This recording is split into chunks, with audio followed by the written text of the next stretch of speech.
Well before his legendary third fight with Frazier, Muhammad Ali had been showing an interest in martial arts outside of boxing, even going so far as to train extensively with Jun Rhee, nowadays considered the father of American Taekwondo. It made sense. Ali had done all he could to prove that he was, after all, the greatest of all time in his own sport. Now he looked to explore other styles of fighting, and so, Ali arranged for a mixed-style match against a prominent Japanese wrestler by the name of Antonio Inoki, but Ali promptly nicknamed him the Pelican. At first, most assumed that the match would be completely and totally fake. And in fact, there are various stories and accounts about exactly how real the match was supposed to be when the deal was first hammered out. Some close to Ali say that it was supposed to be a fix, and then Ali changed his mind weeks before the fight because he felt bad about tricking his fans. Others hold that Ali at first wanted a real no-holds-barred fight, with absolutely everything allowed, but changed his tune when he saw Inoki practicing his terrifying kicks. Whatever actually happened in the lead-up, the result was a very real match with a very interesting set of rules. Put simply, Ali would be allowed to box, and Inoki would be allowed to wrestle. Ali could win by KO, and Inoki could win by pinning Ali to the ground for 3 seconds. If Inoki managed to get on top of Ali, Ali could escape by simply touching one of the ropes, and then fighting would continue on the feet. Refereeing the fight was Judo Jean Labelle, who himself had been the first man to participate in a multi-style bout on television. That fight had offered a fascinating glance into how a wrestler could evade punches in order to get close enough to submit his opponent. In fact, Labelle had choked out his competitor on live television. Inoki himself did not have to submit Ali, only pin him. And to get him to the ground, he was allowed the use of body locks, sweeps, reaps, and hip throws. In a way, it harkened back to the London prize rules of the 1800s, before boxing became more modernized and limited grappling. It would of course be fascinating to see how Ali, someone who was a skilled grappler in regards specifically to boxing, dealt with Inoki's attempts to get him to the ground. Depending on how Inoki did, the bout had the potential to skyrocket the popularity of wrestling, showcasing an, at the time, more obscure branch of martial arts that was not taken too seriously by the general public.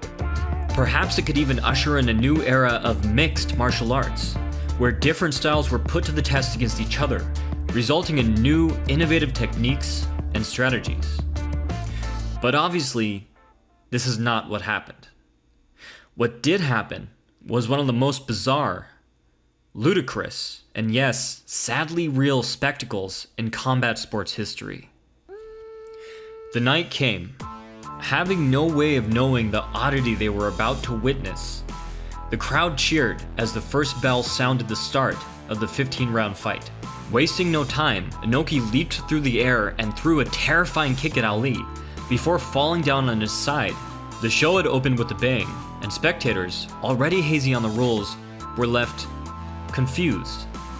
From there, Inoki butt-scooted across the ring, kicking at Ali's legs. This left everybody asking one simple question: what in the actual was going on?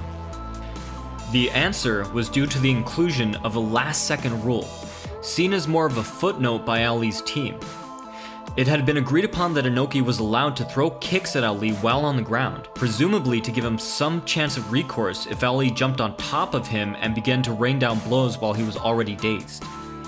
But now, hesitant to risk taking punches, Inoki decided it was best to represent his sport by doing this.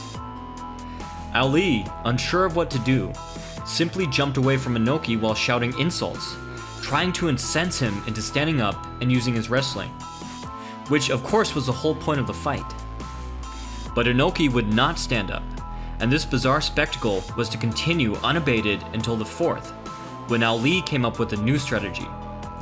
He let himself get pinned in a corner, and then used the ropes to lift himself up, stomping down on Inoki. But Labelle stopped Ali, telling him that this was against the rules. Meanwhile, Inoki kicked between Labelle's legs to nail Ali during the break. And then, once again, the butt scooting continued. In the sixth, Inoki began to target Ali's groin. Later in the sixth, Inoki used another illegal tactic, grabbing Ali's foot and sweeping him. Inoki was at least using wrestling here, but it was one of the very few ways that were illegal for him to take Ali down. The crowd cheered, happy for some action at last. But Inoki had no control of Ali, and the greatest managed to hook his leg on the rope, prompting LeBel to stand the two fighters up. Annoyed at losing his chance, Inoki thought the best course of action for him to take was to illegally elbow Ali in the face. Like a younger brother who keeps spamming the low kick button in the arcade, Inoki had found a tactic that kept him completely safe, but relentlessly piled small amounts of damage on his opponent. And although his kicks were nowhere near as powerful as a full-fledged standing roundhouse to the leg, the damage was beginning to add up. This was in no small part due to the fact that Inoki was wearing hard leather shoes with brass rivets on the end of them. But still, Ali was not going down, or quitting. By round 10, the crowd was screaming at Inoki to fight fair. It was clear to everyone that Inoki was not interested in pitting wrestling against boxing. If he had had foreknowledge of the future, if he had had access to a catalog of future fights, he no doubt might have felt comfortable pitting his wrestling against Ali's boxing. But for now, he was content exploiting an obscure loophole in the rules. And as Ali began to slow, it looked like it might actually work. But luckily for Ali, he had brought Jun Ri with him to Japan. Ri got Ali's attention between rounds and told him to simply low block the kicks.